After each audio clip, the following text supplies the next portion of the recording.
3, 2, 1. What's going on, everyone? You're watching Ash on Comics. My name is Ash. And oh boy, let's just get into it. Look at this cover. This should say it all, but it doesn't. There's more. This is New Mutants number 2 by Hickman and Reese. Hickman is the sole writer of this book. He's not co-writing the book. He's not plotting it and someone else is scripting it. Hickman is the entire creator of this book.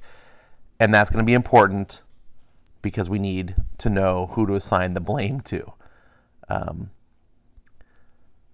Here's one of the white pages. There are 6 of these pages in total on a book that was like 24 total pages. So you're getting like 18 pages of story.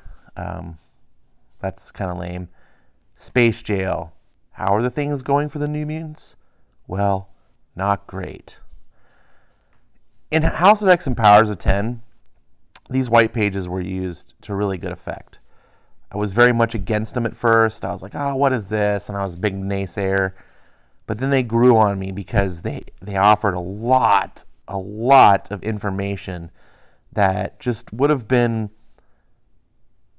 it would have been inefficient to deliver in the story, in the actual pages of the book itself. And I understood it. I was like, okay, this is just kind of cramming us with the stuff we needed to know so that we could enjoy the good story.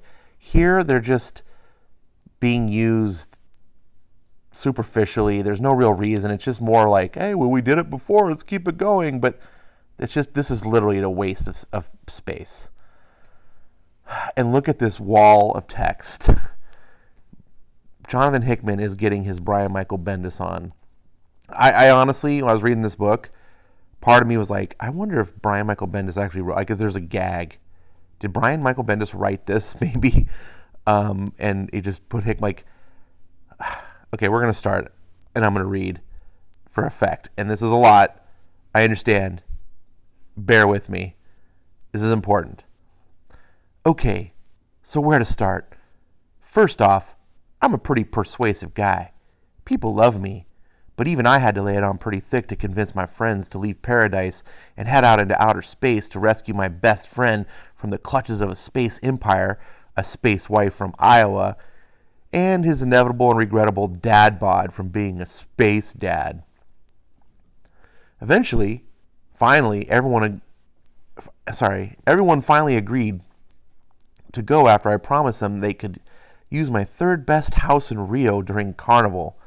Sure, they think it's my second best house because I got a secret pad I never told anyone that I bought, and let me tell you, I'm not going to. It's a Niemeyer. But anyway, they were in. Before I left, because I learned this lesson the hard way twice, I went to see my Earth lawyers to make sure all things X-Corp could be in good hands if this takes longer than I think it will. They're really good Earth lawyers, and I know this because they cost a lot. I was in a hurry, so I just signed whatever they put in front of me, but I got it done because I'm responsible, because I'm a businessman. We hitched a ride with some space pirates. They have a cool ship, and frankly, are pretty cool looking themselves. But if I was put to the question, if I was being honest, I don't think they're actually very good at actual pirating. I mean, Rain stole the thing that they were after and left them holding the box it came in. And I stole all their liquor. And yes, while they did leave us in a pretty tough spot, if we were keeping score, it's still New Mutants 2, Space Pirates 1. So take that, Starjammers. That was the first page of New Mutants number 2. And oh my God, this was cringe. Look at this picture of Rain here with her little tongue sticking out. Oh my God. I didn't embellish this one iota. I read it verbatim. But look, there is a whole nother page of this. I'm not going to suffer you through it. But it's just as bad, if not worse. I'm just going to skip to the end. If I can make my iPad work. No. Jeez, I don't know why God, Apple's so terrible. Now it's 3 days later, and here we are in Space Court, and I'll tell you one thing that's as true as any true thing I've ever said. If my space lawyer doesn't get us out of here, we're breaking out. My name is Roberto DaCosta. I'm the mutant superhero called Sunspot. I'm out of order. You're out of order. The entire universe is out of order. Wow, look at my chin. Good Lord, I'm handsome. Again, I did not embellish, and I only read the last panel of this insanely self-absorbed, self-impressed dialogue, pretentious nonsense that I thought was only coming out of DC these days, but apparently not. Apparently not. Look at this panel. Look at the cringe. Look at Roberto DaCosta. Look at all these kids are so insufferable. I just want to smack every last one of them. He calls himself a superhero. I'm Sunspot. I'm a super. No, you're not a superhero. You're a self-entitled brat. You're everything that we hate about Gen Z. Here's 2 more wasted pages of credits. Here are the responsible parties. Let's move on. So they're in court, and surprisingly, Shi'ar Court works just like court here, and we have a jury of people, and they sit and then okay, we got, oh look, the super space lawyer. He's so funny. He's like a lizard guy. LOL. And we get some talk of the judge. It's just all goofy, and the judge tells the lawyer, basically puts the lawyer in his place, and we learn that the lawyer is kind of incompetent. And Danny's just like, what? Nay, and then we see Roberto. Somebody is not getting paid. Yeah, Roberto, you idiot. That's not how lawyers work. They get paid. So they all get charged with life sentences, and they're going to be transferred, and they turn around and be like, oh, what's going on? And, oh, look, it's the guy they came to get. And he's like, what's up, felons? Don't try to escape. You're our prisoners. Oh, and then they give him big hugs. Oh, look at that. Sam, hey, guy. Because that's what happens in court of law. And then they just, good to see everyone's behaving and generally staying out of trouble. They're just arrested. Well, give us an inch and we'll take your ass to jail. Speaking of, how does something like that happen? Starjammers. Right. Say no more. Those guys are the worst. The worst. Hey, how'd you know to come get us? Funny story. A few years ago, while everyone was sleeping, I snuck into each of your rooms and embedded a tracking device under your skin. It's right behind your right ear, except yours, Jan. Yours is on the left. Oh my God, I think I can feel it there. I'm kidding. Berto's space lawyer called. Woke the baby. Wait, so are we not your prisoners? Oh, absolutely. We own you, convict. But don't worry too much. We'll hopefully get that taken care of on the way to Chandelar. So you guys ready to get out of here? God, yes. This is insufferable. How about you, Grumpy? You coming along, or are you just going to stand there looking sour? I'm coming, I guess. You're like, what the hell's going on? What's your problem, Bobby? Him. What's wrong with me? Nothing. That's the problem. I mean, look at you. So he's upset because Cannonball's doing good for himself. That's a great friend. That's a great role model. I'm so glad I'm reading comics about these freaking insufferable, entitled lunatics. So he's talking about his thread count on his stupid prison garb, and then Cannonball looks at the camera. Unbelievable. Anyone want to snap him out of this? Allow me, dear. And out of nowhere, she just comes in. And look at his face. He's surprised. And just boom! Just smashes him in the face. This is progressive modern comics 101. Head trauma. Just says, just blasts him in the face. Look at, he's bleeding all over himself. What is all he can respond. Dude, you got blood on your jumper. That's hard to get out. What was that for? And doesn't answer. Starts talking about these scrolls, and she could be beating up scrolls, but she's got a babysitter to worry about. And again, it's just all so insufferable. And it's just LOL so random and no one cares. He's not even mad that he's punched. He's just like, whatever. Did you bring my spare outfit? Of course I brought your spare outfit. Like, no, this is so stupid. And then we get this white page that's Shi'ar Imperial Court, Star Sector 4, Criminal Processing Station. Look, these guys were sentenced. That's what all it says. It's pointless nonsense. And then we're in Shi'ar space, and we're going to the Stargate, and they're going to go somewhere, and then Gladiator shows up and says, I got a job for you, and she's like, of course, because he's the ruler of the Shi'ar Empire. She works, so she's going to have to listen. And then we get this white page that explains, look, Majester, who is Gladiator, he's the Majester, I guess, that's the rank, tells us he's a confidence-based super being, ruler of Shi'ar Empire. Then it mentions Mentor and Oracle, which are going to be shown in the next couple pages. And then this page comes up. And so we've got the Gen Zers, just being, like teenage degenerates. Well, they're not really degenerates, but they're just, what's the term for it I'm thinking of? I know it starts with a D. It's not degenerate, but it's delinquent. They're delinquents. That's what I'm thinking of. So anyways, they're playing poker, it looks like. I'm going to raise, says one. Now take a look at this table.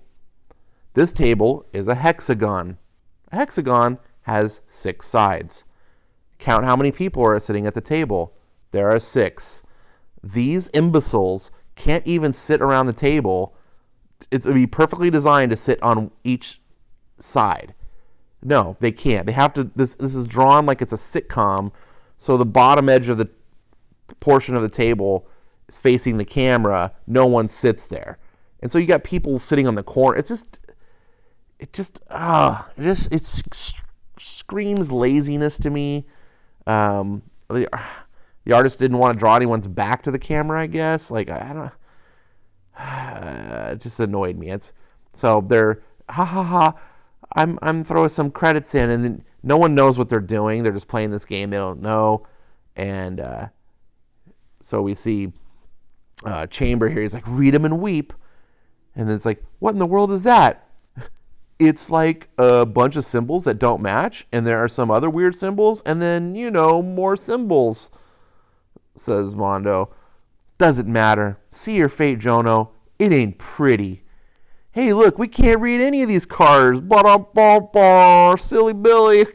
She tosses them up in the air. But then again, I really didn't have a formal education, and I'm not much of a reader. Wonk, wonk. Oh, so how do you know who won? I know who won. Me. I've played this before, and that's a full empire. That's a winning hand.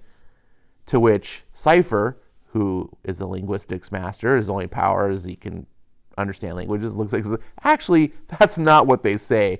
None of you are reading. And then she just elbows him in the ribs. Pretty painfully, it looks like. Oh, Danny wins. Now remember, in modern progressive comics, women always are awesome at everything. They kick ass. They're always cool. They're never portrayed in any sort of disparaging light. And men are either toxic beasts or, like demons, some sort of toxic male, or they're beta male imbeciles that are just always there to be like, oh, the woman showed me up. Always. These guys are clowns. You'll never see the women portrayed like clowns. They're always cool and collected.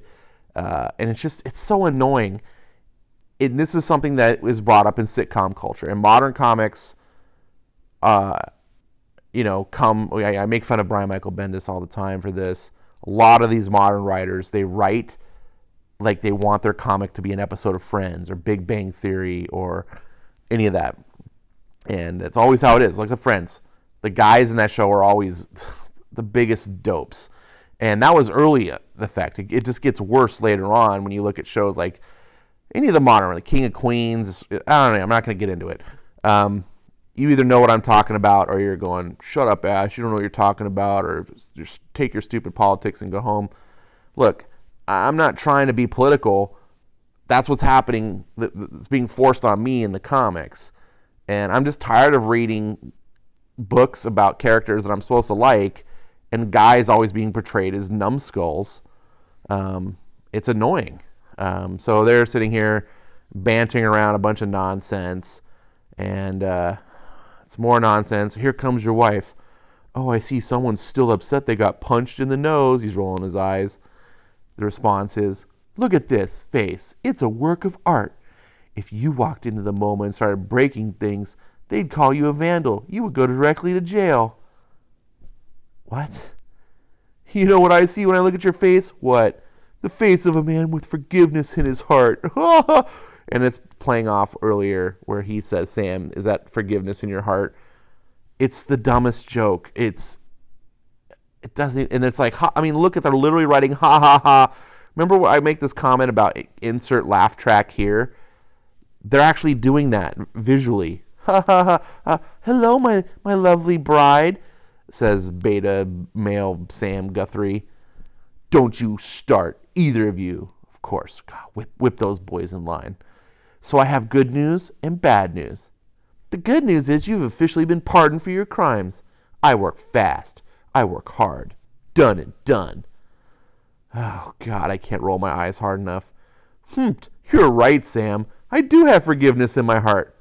Oh, what's the bad news?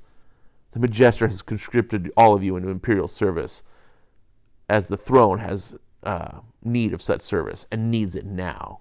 We have a mission.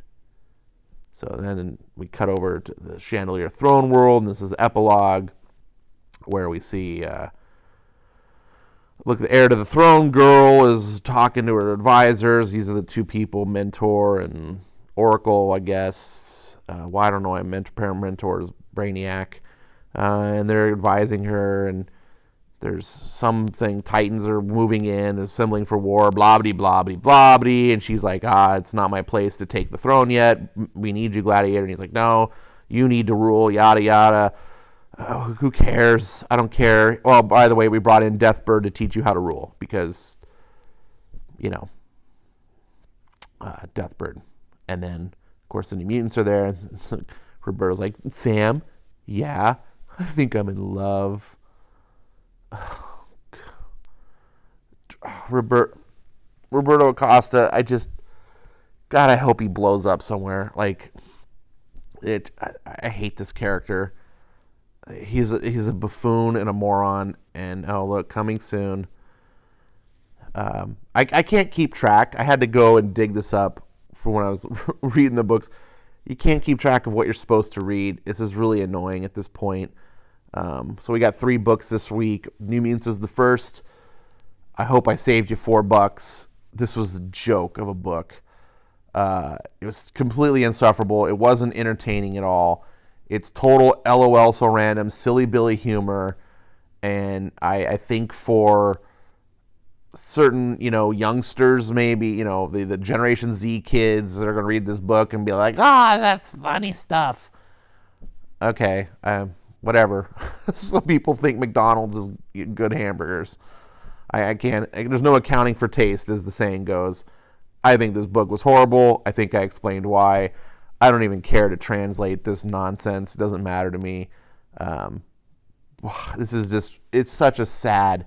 This is Jonathan Hickman. This is the guy that gave us House of X and Powers of X.